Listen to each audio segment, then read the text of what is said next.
menjamin kerahasiaan data masnya.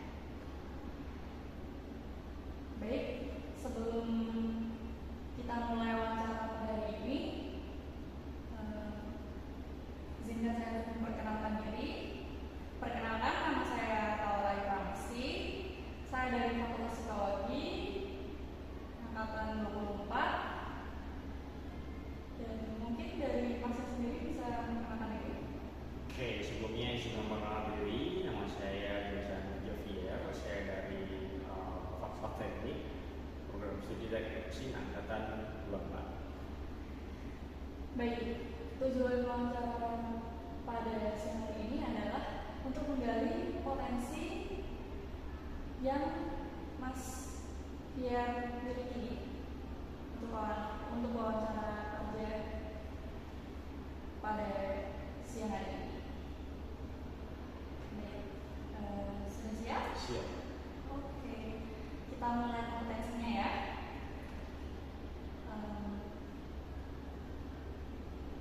Dari Mas Fier sendiri, apakah Mas Fier pernah berpartisipasi sebagai anggota tim yang baik atau melakukan tugas dan mendukung keputusan tim?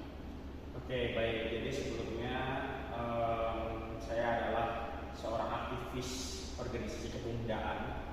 Jadi di mana saya sudah banyak mengikuti untuk organisasi dan juga kepanitiaan di lingkup kepemudaan seperti itu. Nah, untuk berpartisipasi aktif, saya sudah banyak berpartisipasi di dalam kepanitiaan yang mana itu memiliki keharusan saya untuk bisa mengambil keputusan di situ gitu. Terlebih di organisasi saya menjabat sebagai ketua bidang yang mana juga harus bisa nih bagaimana caranya agar bidang yang saya pimpin itu bisa berjalan dan juga bisa mengemban tugas dan pokoknya seperti itu. Baik, kalau boleh tahu Mas Fier ikut organisasi apa Mas? Oke, kalau saya sendiri di kampus saya mengikuti organisasi INM atau Ikatan Mahasiswa Muhammadiyah dan saya menjabat sebagai ketua bidang media dan komunikasi. Kemudian di luar saya juga mengikuti organisasi Ikatan Pelajar Muhammadiyah, menjabat sebagai ketua bidang advokasi dan juga kebijakan publik. Kemudian saya juga menjadi direktur fasilitator PDIPM Kabupaten Pekalongan dan baru kemarin saya gabung di Koordinator Mentoring Fakultas Teknik menjabat sebagai Sekretaris Departemen Pemantauan Lapangan seperti itu. Baik, untuk di organisasi sendiri kan Mas Fier menjabat sebagai ketua bidang ya. Nah, saya mau nanya nih, untuk usulan-usulan untuk kepentingan tim, apa yang sudah Mas Fier berikan untuk organisasi IMM? Oke, untuk usulan sendiri mungkin lebih banyak terkait media ya, karena memang kondisi bidangnya kan emang bergerak di bidang media seperti itu. Jadi mungkin kita lebih banyak mengusulkan terkait dengan pengaktifan sosial media, terutama di Instagram, kemudian pemasifan dari anggota agar bisa memiliki skill editing, kemudian bagaimana membuat citra baik organisasi, terutama di lingkup media seperti itu. Baik, sebagai ketua bidang sendiri nih, Mas Fier, apakah Mas Fier sudah cukup membantu anggota-anggota Mas Fier untuk menyelesaikan tugas-tugas mereka supaya tujuan timnya dapat tercapai dengan baik? Oke, kalau untuk sudah berkontribusi lebih atau belum, saya merasa belum 100% sempurna gitu, karena memang ya saya tidak ada yang sempurna. Tapi sebisa mungkin karena memang posisi saya sebagai ketua bidang yang mana memiliki posisi yang penting di dalam kemajuan dari bidang itu, maka ya saya harus memiliki leadership yang baik, kemudian harus memiliki pola agar bagaimana masukan-masukan atau ide dari anggota itu bisa tersalurkan dengan baik ke pimpinan umum seperti itu. Baik,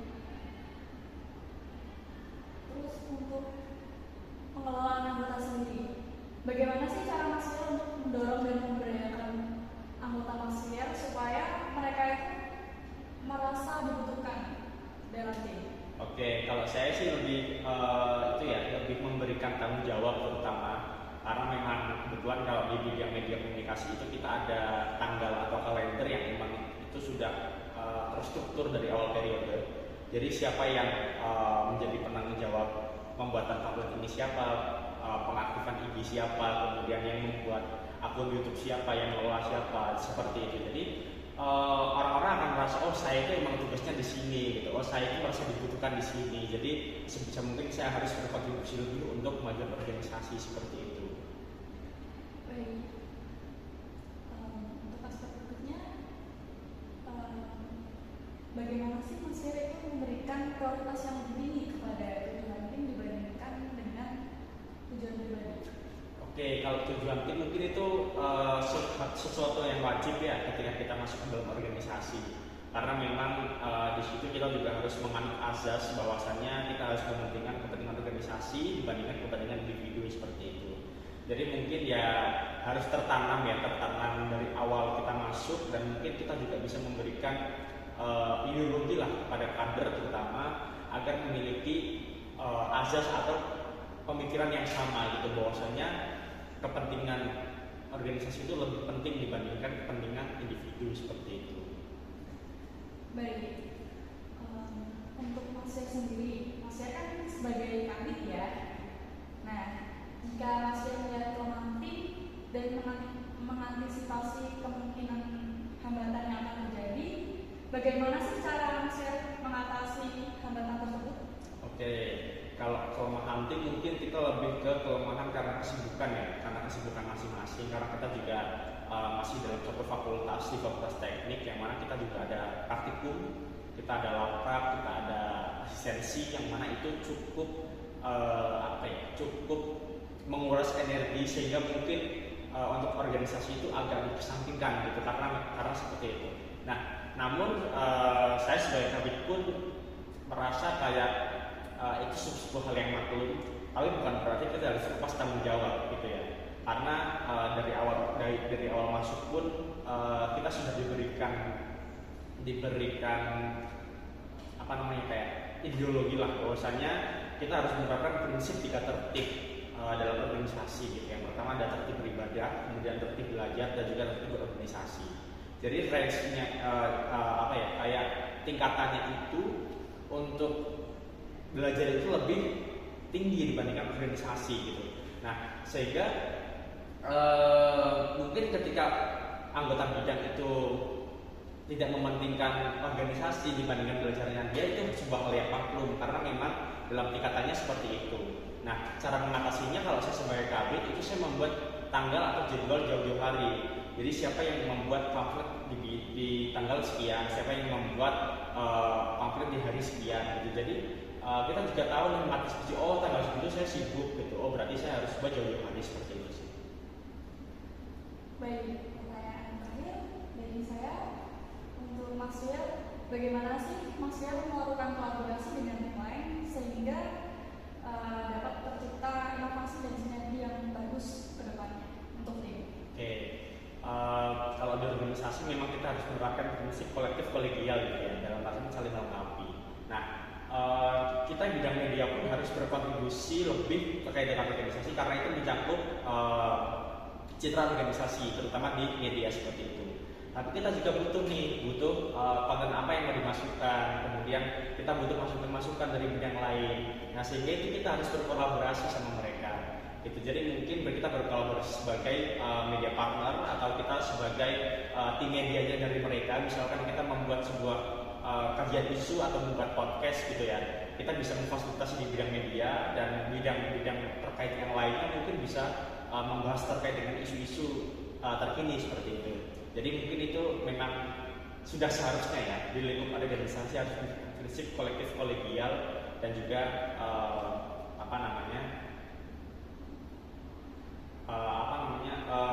kerjasama lah di sesama organisasi seperti ini. Baik, terima kasih sudah menyempatkan waktunya pada sesi hari ini melakukan wawancara diskusi.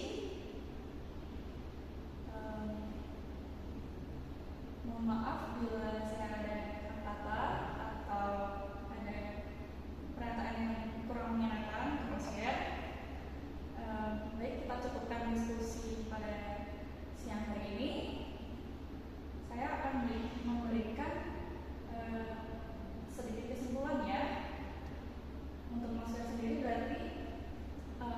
Mas Fier sudah memiliki pengalaman untuk